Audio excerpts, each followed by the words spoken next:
The summer of 1884 brought drought and desperation to the New Mexico territory, creating markets where human dignity was bought and sold with the same casual efficiency as livestock. But on a scorching August afternoon in the frontier town of Santa Rosa, one massive cowboy's instant love for a blind woman on an auction platform would prove that sometimes the purest love is born not from what you can see, but from what you can recognize in someone's soul.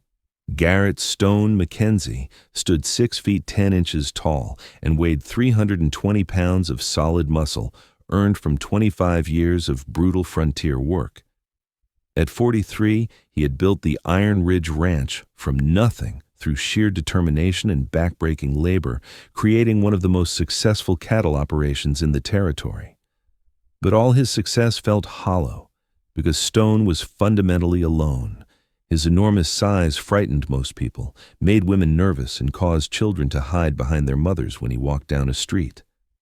Stone had accepted long ago that he would die without ever knowing love, would work until his body gave out, and would be buried with no one to mourn his passing except maybe his ranch hands, who respected his fairness but feared his strength. He had convinced himself he didn't need companionship, that isolation was preferable to the constant fear he saw in people's eyes when they looked at his massive frame. That resignation shattered on a blazing afternoon when Stone rode into Santa Rosa to purchase supplies and witnessed something that made his blood run cold with rage and his heart break open with unexpected tenderness. The auction house was conducting its weekly sale of contract laborers, the polite fiction used to make slavery respectable by claiming people were voluntarily selling their labor rather than being sold as property. Stone had always hated these auctions, but had never intervened because he told himself it wasn't his business how other people chose to exploit the desperate and vulnerable. But when they brought her onto the platform, everything Stone had convinced himself about staying uninvolved disappeared like smoke in wind. She was young, maybe 22 or 23, with long honey blonde hair that caught the sunlight like spun gold, delicate features that would have been perfect even by city standards, and a slender figure that spoke of gentle upbringing rather than hard frontier living. But what stopped Stone's heart and made him forget to breathe was the white cane she clutched in her chained hands and the way her sightless blue eyes stared straight ahead without focusing on anything, revealing that this beautiful young woman was completely blind. The auctioneer's voice carried across the crowd with practiced cruelty. "This here's Miss Lily Ashford, age 23, certified virgin by the doctor, blind since birth but healthy otherwise. She can't do heavy labor, but she's been trained in music, sewing, and refined household tasks. Starting bid is $30 for a 5-year labor contract. And that's when you realize this isn't just about an auction. It's about a giant discovering that love at first sight can happen even when the woman can't see you, which is exactly why you should hit that subscribe button right now, because watching how this massive cowboy falls for a blind woman's beauty and transforms both their lives will prove that the deepest connections happen between souls rather than eyes." Stone listened to the bidding with mounting fury as men assessed Lily's worth based on her appearance and her virginity, their leering comments making it clear what kind of household tasks they had in mind. When the bidding reached $150, a sum that reflected Lily's beauty and the premium men placed on her inexperience, Stone's deep voice cut through the crowd like thunder. $500, cash money right now, and I want that contract destroyed instead of transferred. This woman's going to work for me as my housekeeper, not serve anyone's twisted appetites, and the first man who suggests otherwise will answer to me personally." The crowd fell silent at the astronomical sum and the barely veiled threat in Stone's tone. The auctioneer studied Stone's massive frame, clearly calculating whether trying to cheat this particular buyer would be survivable, and decided honesty was the safer choice. $500 for contract destruction and full release from indentured status. Sold to Mr. Mackenzie. Stone climbed onto the platform with surprising agility for someone his size and approached Lily carefully, aware that his footsteps would sound like a giant approaching and might terrify someone who couldn't see what was coming. "Miss Ashford," he said gently, his deep voice intentionally soft. "My name is Garrett Mackenzie. I just bought your contract, but I'm going to destroy it instead of enforcing it. You're going to be free. Do you understand?" Lily's sightless eyes turned toward the sound of his voice, her beautiful face showing confusion and cautious hope. "Free? But the auction, the debt, the contract—" "All taken care of," Stone interrupted. "I paid your price, and I'm choosing to free you instead of own you. Now, I'd like to offer you honest work as my housekeeper if you want it, fair wages, private quarters, complete respect. But if you'd rather go somewhere else, I'll pay your passage and set you up with enough money to start fresh. The choice is yours, Miss Ashford, and it always will be. But you haven't seen the most important part yet." Stone carefully broke the chains binding Lily's wrists, his massive hands surprisingly gentle as he examined the raw flesh beneath the iron and applied salve from his pocket. The touch of his work-roughened fingers against her delicate skin sent an unexpected jolt through both of them, him marveling at how fragile she felt, her surprised by how gentle someone so obviously powerful could be. "Your hands are enormous," Lily said with unexpected directness, her sensitive fingers exploring his hand with the careful assessment of someone who understood the world through touch. "And gentle. Most men with hands this size use them to hurt rather than help." Stone felt his throat tighten with emotion at her observation. "I'm a very large man, Miss Ashford. Most people find me frightening, but I promise you'll never have reason to fear me." Lily tilted her head, her sightless eyes somehow seeming to see more than most people with perfect vision. "I'm not frightened. Frightened has a sound, quick breathing, tension in muscles, hesitation in touch. You have none of those things. You're protective, concerned, and something else I can't quite identify." What Lily couldn't identify was the way Stone was falling completely, irrevocably in love with her, not just with her obvious physical beauty, but with the courage it took to navigate a hostile world without sight, the dignity she maintained despite being sold like livestock, and the perceptiveness that allowed her to understand people through senses most ignored. The ride back to Iron Ridge Ranch took 2 days, and during that journey, Stone learned Lily's story in pieces. She had been born blind to a wealthy Boston family who had hidden her away in shame, convinced that her disability made her unmarriageable and worthless. When her parents died in a fire, distant relatives had claimed her as property to be sold to recover supposed care costs, shipping her west to be auctioned because frontiermen were presumed less particular about physical defects. "They called my blindness a defect," Lily said on the first evening as they made camp under the stars. "Said no man would want a wife who couldn't see to perform proper wifely duties. They told me I should be grateful anyone would take me even as a servant." Stone felt rage building at the cruelty Lily had endured. "Lily, your blindness isn't a defect. It's just a different way of experiencing the world. And any man too stupid to see your worth because you can't see him doesn't deserve you anyway." Lily smiled, the first genuine smile Stone had seen since finding her on that platform. "That's kind of you to say, Mr. Mackenzie, but you don't have to pretend. I know what I am. A blind woman with no prospects, no skills that frontier life values, no reason for anyone to want me except perhaps pity." "You're wrong," Stone said firmly. "You're a woman with courage, intelligence, and a perceptiveness that makes you see more than most people with perfect vision. Those are the things that matter, Lily. Everything else we can figure out together. Wait. Don't miss what happens next." When they arrived at Iron Ridge Ranch, Stone's 5 ranch hands stared in shock at the sight of their massive boss helping a beautiful blind woman down from his horse with a tenderness none of them knew he possessed. "Boys," Stone said, his deep voice carrying absolute authority. "This is Miss Lily Ashford. She's going to be our housekeeper, and I expect you to treat her with complete respect and help her learn the layout of the ranch. Anyone who takes advantage of her blindness or makes her feel unsafe will answer to me personally. Are we clear?" The ranch hands nodded quickly, having worked for Stone long enough to know he meant every word. Stone showed Lily to the cabin he'd built years ago, hoping someday to house a family. "This will be your private space. I'm going to walk you through the layout so you can memorize where everything is. The main house has a spare room you can use if you prefer being closer to the kitchen, but this cabin gives you complete privacy and independence."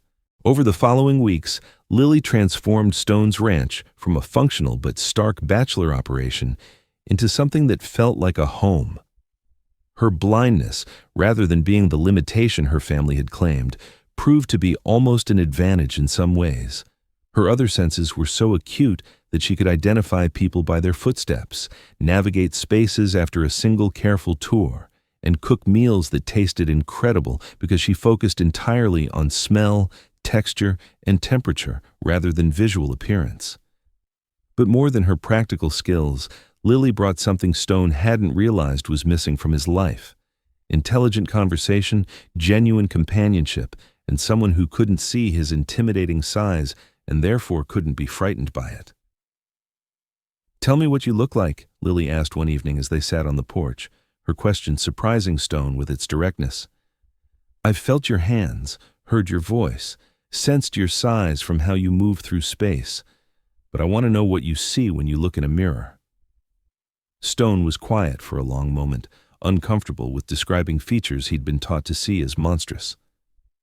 "I'm very tall, nearly 7 feet, very broad and heavily muscled from years of hard work. I have a thick beard that's going gray, weathered skin from too much sun, and hands that look like they could crush stones. Most people think I look like a bear or a mountain given human form." "And what do you think you look like?" Lily pressed gently. "I think I look like something children have nightmares about," Stone admitted. "Something that doesn't deserve—" "Doesn't deserve what?" Lily interrupted. "Doesn't deserve love, doesn't deserve companionship, doesn't deserve happiness because some people are too shallow to see past your size to your soul?" Stone felt his breath catch at her perceptiveness. "How did you know?" "Because I've spent my whole life being told I don't deserve love because I can't see," Lily replied. "Because I recognize loneliness in another person's voice, and I hear it in yours every time you talk about yourself. Because I've fallen in love with you, Garrett Mackenzie, and I want you to stop believing you're not worthy of being loved in return. What you're seeing now is nothing compared to what comes next." Stone stared at Lily in shock, unable to believe what he was hearing. "Lily, you can't love me. You can't even see me. How can you know—" "I don't need to see you to know you," Lily interrupted firmly. "I know you from the gentleness of your touch when you freed me from those chains. I know you from the patience in your voice when you helped me learn the ranch layout. I know you from the protectiveness I feel whenever you're near me. I know you from the way my heart beats faster when I hear your footsteps approaching." She reached out and found his face with her sensitive fingers, exploring his features with the careful attention of someone reading precious text. "I know you're handsome not because society says so, but because everything about you speaks of strength used for protection rather than domination, of gentleness born from choosing kindness despite having the power to choose cruelty." Stone felt tears blur his vision as this blind woman saw him more clearly than anyone with perfect sight ever had. "Lily, I love you too. I've loved you since the moment I saw you on that platform, but I was afraid to say anything because I thought you'd be horrified once you understood how big and frightening I am." "You're not frightening," Lily said, her fingers tracing his features with infinite tenderness. "You're safe. You're home. You're everything I've been hoping existed even when I thought I'd never find it." Their first kiss was gentle and tentative, this massive man and this blind woman discovering that the most profound connections happen between souls rather than appearances. When they pulled apart, Lily was smiling with pure joy. "Now I understand what I couldn't identify when you first touched my hand," she said. "It was love. You fell in love with me at first sight, even though I couldn't see you at all." The proposal came naturally 3 months later, during the first snow of winter when Lily experienced her first real snowfall. Stone stood behind her as she felt the soft flakes landing on her outstretched hands, describing the way the ranch looked transformed by white, and realized he never wanted to experience another beautiful moment without her beside him. Lily Ashford, Stone said, turning her to face him and taking her hands in his enormous ones. I went to Santa Rosa to buy supplies and found the missing piece of my soul standing on an auction platform. You've transformed this ranch from a place where I merely existed into a home where I actually want to live. Will you marry me? Will you let me spend my life describing sunsets you can't see and loving you for seeing things I'm too blind to notice despite having perfect vision? Lily threw her arms around his massive neck, laughing and crying simultaneously. Yes, Garrett Stone Mackenzie, yes, I'll marry you. Yes, I'll let you be my eyes while I be your heart. And yes, I'll spend every day grateful that you saw past my blindness to the woman underneath, just like I felt past your size to the gentle soul it contains. The wedding took place in spring, with Lily carrying wildflowers she experienced through scent rather than sight. When the preacher asked if Stone took Lily as his wife, his answer rang across the prairie with absolute conviction. I take this woman who taught me that the deepest seeing happens with the heart rather than the eyes. I promise to be her sight when she needs it, to describe the world in ways that let her experience its beauty, and to spend every day grateful that she chose to love a man she's never seen, but somehow knows better than anyone ever has. Lily's vows were equally powerful. Stone, you saved me from being sold as property. But more than that, you showed me I was worth saving. You've proven that blindness doesn't make me less valuable, that my worth isn't measured by what I can see, but by who I choose to be. I promise to love you for who you are, rather than what you look like, to show you that size doesn't determine worth, and to build with you a life where both of us are valued for our souls rather than our appearances. Years passed, and Iron Ridge Ranch flourished under Stone and Lily's partnership. Lily's acute hearing and sense of touch made her invaluable in training horses, working with anxious animals that responded to her patient gentleness. They raised 4 children who grew up understanding that their mother couldn't see them, but knew them more deeply than most parents, with perfect vision, knew their own children. Stone never forgot the auction platform where he'd fallen in love at first sight with a woman who couldn't see him, and Iron Ridge Ranch became known as a sanctuary for people with disabilities society deemed worthless, proving that everyone had value regardless of physical limitations. On their 20th anniversary, as they sat together listening to sunset sounds Lily experienced as fully as Stone saw them, she reflected on the day he'd bought her freedom. Do you ever regret falling for a blind woman? Your life would have been simpler with someone who could see. Stone pulled her close, this woman who had transformed his lonely existence into a life filled with love.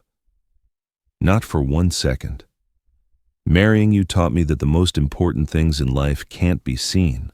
Love, courage, dignity, worth. You don't need to see those things, Lily. You just need to recognize them when you find them. And I found all of them in you the moment we met. If this story moved you, if it reminded you that the deepest connections happen between souls rather than eyes, and that real beauty is recognized by hearts rather than vision, then you've found your home. Subscribe to Wild West romance stories for more tales of love that transcends appearances, gentle giants finding acceptance, and blind hearts seeing more clearly than sighted eyes ever could. From auction platforms to family homesteads, every story proves that the greatest love stories are written not by what we can see, but by what we choose to recognize in each other's souls.